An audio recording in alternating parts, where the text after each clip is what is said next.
वकील साहब जी।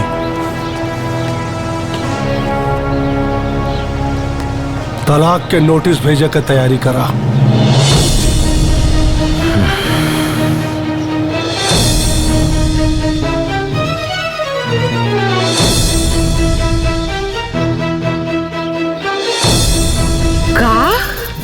तलाक? ये बात अगर दीदी के पता चली कि जीजा जी ओकरा के तलाक दिले बाड़े तो का? दीदी की बात बताइबो मत करब, अरे उनकर हाथ फेल हो जाए।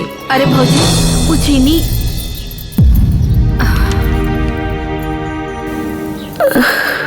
ये कैसन कागज है रे? पोस्ट ऑफिस के कागज है, कोनो खास बात नहीं खे। काहे घबरात बाड़ी दीदी? तोहरे जीजा जी के कोनो खबर नानू आइल ह?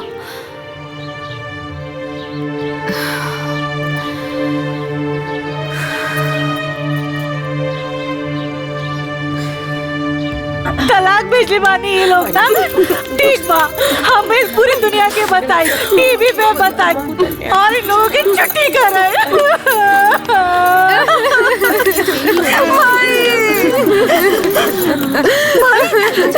जाओ नंदा कि हम अपन घर समझ के सजावट रानी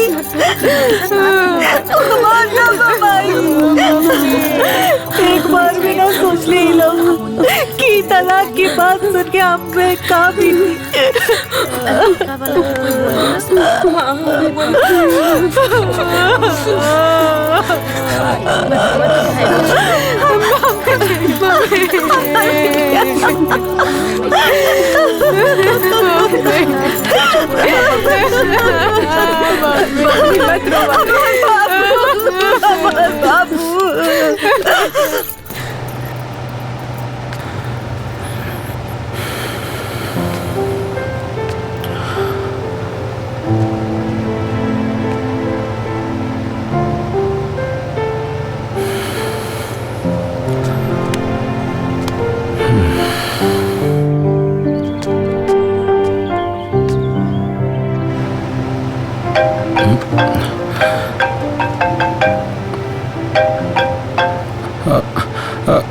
हाँ बेटा।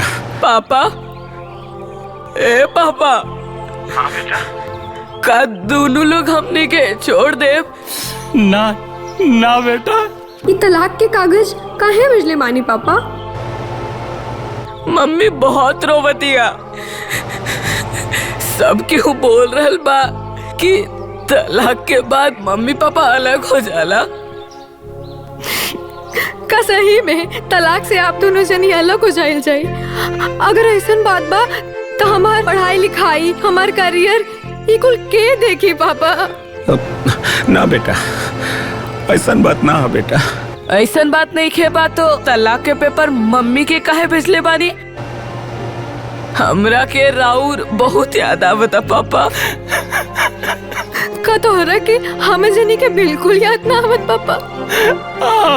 आवता बेटी, बहुत याद आवता।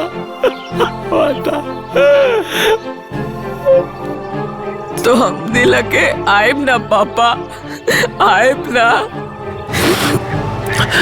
बहुत जल्दी बेटा, बहुत जल्दी अब तनी लोग के लेवे आई, सब साथ रहल जाई।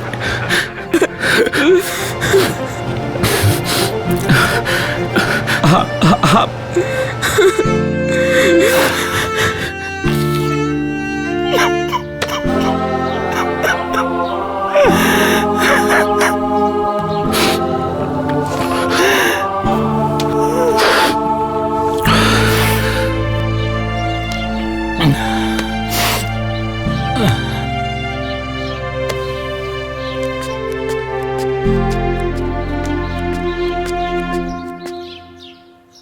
टिंकू के फोन आयल रहल का?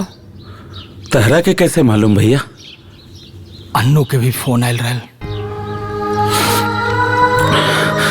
हे भैया, तहरा के नहीं लागत कि हमनी से गलती हो रहल बा? अरे एगो मूर्ख से भी पूछल जाई ना तो वो बता दी कि हाँ गलत हो रहल बा। बाकी ये सब बात हमनी के समझ में काहे नहीं के आवत? सब समझ में आवता कन्हैया, हमने आदमी के नजर में गिर गए बानी चा। अरे जवन पत्नी हमनी पर प्यार लुटौनी जा, हमने ओकरा पर सिर्फ नफरत लुटौनी जा। भैया ये सब कब तक चली और कतना लोग के दिल दुखावल जाए। अब तो हमनी लोग के बच्चा भी हमनी के नफरत के शिकार हो रहा बा भैया। रोवत रहे हमार लड़का। गलत चीज के गलत ना कहल एगो गलती है होला। 5 पुस्त पहले के पहल गलती अब ना दोहरावल जाए। चल ससुराल। ससुरारी भैया ये का बोलता नहीं रहुआ। हाँ भैया रे पागल सही कहा था नहीं। चल ससुराल चल।